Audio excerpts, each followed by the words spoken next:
দক্ষিণ কামৰূপৰ অন্যতম এটা উল্লেখযোগ্য ধৰ্মীয় অনুষ্ঠান হৈছে দধি মন্থন।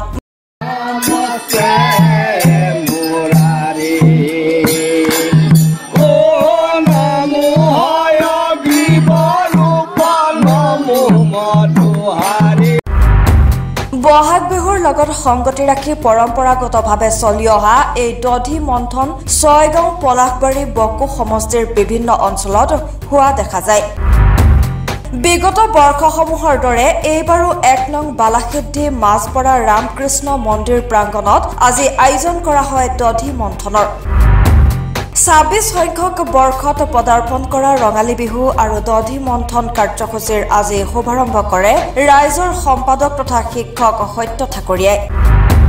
তাৰ পিছতেই খোল তালৰ নৃত্যৰ ছন্দত শিশুসকলৰ দ্বাৰা প্ৰদৰ্শন কৰা হয় দধি মন্থনৰ নাট।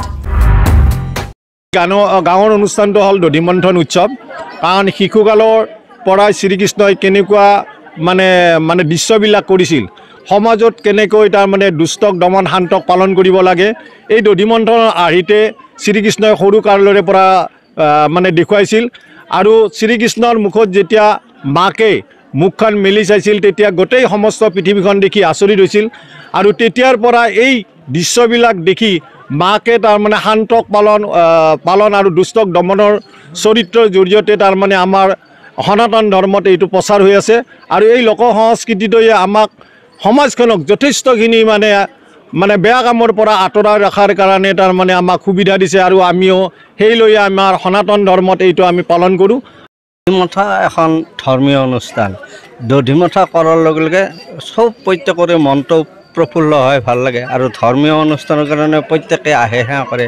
শ্ৰীকৃষ্ণই অৰ্জুনকৈ গীতা মহাভাৰতত কৈ থৈ দিছে, শ্ৰীকৃষ্ণই অৰ্জুনক কিছুমান অদ্ভুত কাহিনী দেখুৱাইছিল, কৰিছিল। দধি মন্থনখনো সৰু সৰু ল'ৰা ছোৱালীক লৈ শ্ৰীকৃষ্ণই অদ্ভুত কাহিনী কৰি লীলা খেলা কৰিছিল। ছয়গাঁৱৰ পৰা বিশ্বজিৎ দাস, দৈনিক অগ্ৰদূত ডিজিটেল।